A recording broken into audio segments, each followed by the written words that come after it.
Esto es Noticiero Internacional, soy Alonso García Puentes y vamos de inmediato con las noticias de lo que acontece en la frontera sur de Estados Unidos. 2.000 personas acampan en la ciudad fronteriza de Tijuana, a pesar de los esfuerzos e intentos del gobierno de México de reubicar en albergues a quienes duermen frente al puerto fronterizo del Chaparral. El campamento de solicitantes de asilo sigue creciendo. Desde Tijuana tenemos la información con Vicente Calderón. Autoridades mexicanas tratan de retirar a quienes acampan en el Chaparral, ofreciendo llevarlos a albergues en Tijuana. Ningún albergue de acá de México es una opción, si no es del otro lado y bajo las leyes de las autoridades de Estados Unidos. Los migrantes piensan que aquí tienen más posibilidades de pedir asilo en Estados Unidos, algo que la administración Biden niega en mensajes como este. Esperar en un campamento, como sucede en el Chaparral, no les dará acceso prioritario para solicitar asilo o entrar a Estados Unidos. La Comisión Nacional de Derechos Humanos calcula 2.000 personas en unas 320 carpas. Por más de un mes estuvieron sin servicios sanitarios. Defensores de los migrantes propusieron instalar baños, pero dicen que funcionarios del gobierno de López Obrador se opusieron. Tiene toda una gama burocrática que no está respondiendo a esta emergencia. Grupos comunitarios llevaron 4 sanitarios, pero no fueron suficientes. Además, los migrantes denunciaron el acecho de delincuentes y negligencia de las autoridades. Hemos tenido percances y hemos acudido a las leyes y no nos han ayudado.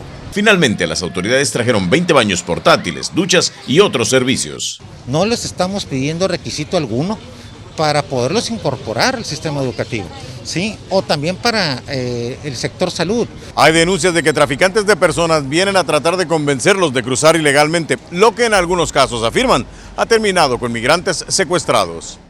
Y esa es la situación que se está viviendo en este puerto de entrada para los Estados Unidos de América. Lamentablemente, como vimos en la nota, son miles las personas que aún no entienden cuál es la situación real y cuáles son los requisitos para un asilo político. Entre tanto, en Honduras, el gobierno y expertos reaccionan ante las nuevas medidas anunciadas por el gobierno de Estados Unidos para frenar la migración irregular. Tenemos el informe con Oscar Ortiz desde Honduras. En Honduras no se puede. El anuncio del gobierno de Estados Unidos de un acuerdo con México, Honduras y Guatemala para movilizar a militares y policías en sus fronteras con el objetivo de frenar la migración irregular generó reacciones por parte del gobierno hondureño. No hubo ningún compromiso por parte de la delegación hondureña para poner militares en las fronteras, aunque sí hay un compromiso claro del gobierno de Honduras por evitar este tipo de migración. Recuerde que nosotros mantenemos en la frontera, especialmente con Guatemala, a la fuerza multinacional Maya Chortiz, que trabaja en conjunto con el gobierno de Guatemala. En el caso de Honduras se accedió a establecer varios puntos de control a lo largo de la ruta migratoria con el compromiso de aumentar la seguridad fronteriza, algo que confirmó la portavoz de la Casa Blanca. Para este experto en temas migratorios, es difícil que Estados Unidos cumpla su objetivo de frenar la migración irregular. Definitivamente, pues va a ayudar a reducir el crimen transnacional, especialmente el tráfico de dinero, de armas, de drogas y de alguna forma el tráfico de personas, pero no podrá reducir sustancialmente el tema migratorio porque sus raíces se encuentran en la lucha contra la corrupción, contra el narcotráfico, contra la impunidad, la falta de oportunidades. En las últimas semanas se han reportado más de 172.000 detenciones en la frontera entre Estados Unidos y México. De estos, 19.000 casos corresponden a menores de edad, situación que se ha aumentado en las últimas semanas. Esa es la situación que se continúa viviendo en Centroamérica y en la frontera sur de Estados Unidos. Es lamentable cómo los gobiernos locales, y vamos aquí a hablar puntualmente de uno de ellos, de Honduras, no toma cartas en el asunto. Se espera que todo lo solucione Estados Unidos. Y luego, tristemente, cuando se habla del patio trasero de Estados Unidos, el patio de atrás, se ofenden. ¿Cuándo va a ser el día que el presidente de Honduras, que está metido en varias cosas turbias, va a aceptar la responsabilidad que lleva de manifiesto el cargo que él ocupa? No se trata solamente de llenarse los bolsillos y cobrar un sueldo. Hay que ser responsable en esto. Y tenemos la situación que se está viviendo en Tijuana. Tenemos situaciones que también se están viviendo en otras ciudades fronterizas de México con Estados Unidos. ¿Cuándo va a parar todo esto? Y Por supuesto, detrás también tenemos las organizaciones de derechos humanos que exigen al gobierno estadounidense de que se regularice la situación y se acoja a todas estas personas que están llegando a la frontera sur, que están ingresando ilegalmente por el Río Grande y que piensan que con solo entregarse a un oficial de inmigración es 1, 2, 3, por mí libre soy. Eso no es así, damas y caballeros.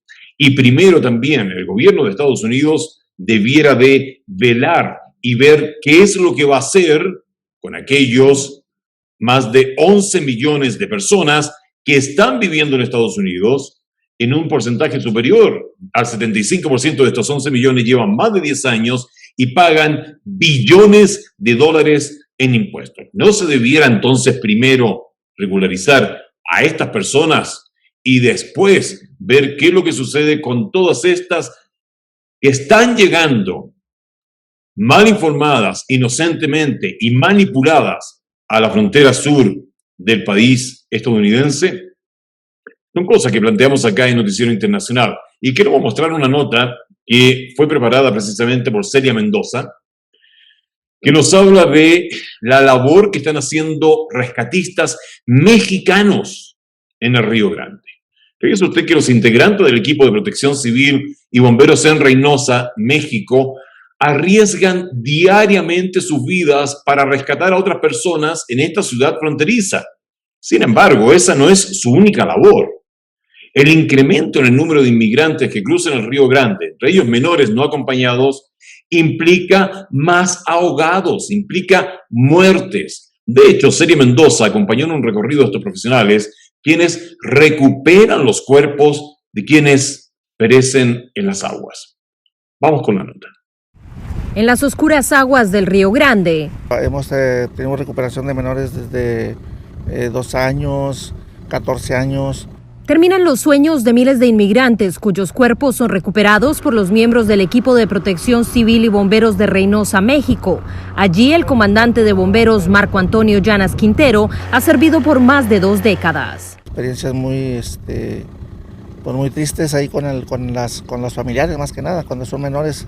Las autoridades mexicanas y estadounidenses cooperan en las labores de rescate a lo largo del Río Grande y también trabajan de manera común para recuperar los cuerpos de aquellas personas que no lograron llegar a su destino final. Resulta que los cuerpos están atrapados porque abajo del río hay ramas, basura, piedras.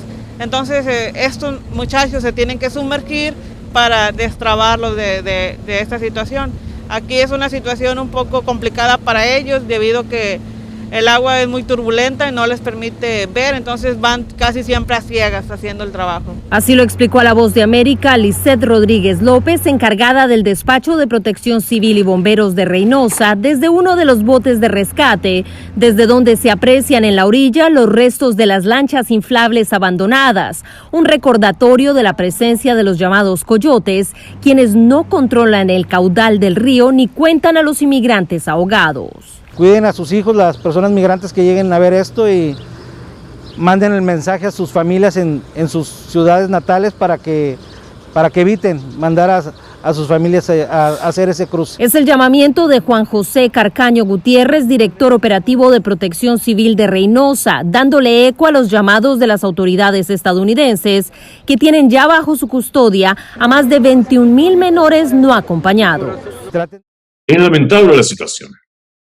Y estos rescatistas, que son mexicanos, arriesgan diariamente su vida para rescatar a quienes, habiendo cruzado ilegalmente el país de México, pretenden llegar ilegalmente a Estados Unidos y recibir un beneficio automático. Estos rescatistas mexicanos tienen que también diariamente sacar cuerpos de ahogados de las aguas de este río. ¿Vamos a responsabilizar por esto también al gobierno de Estados Unidos?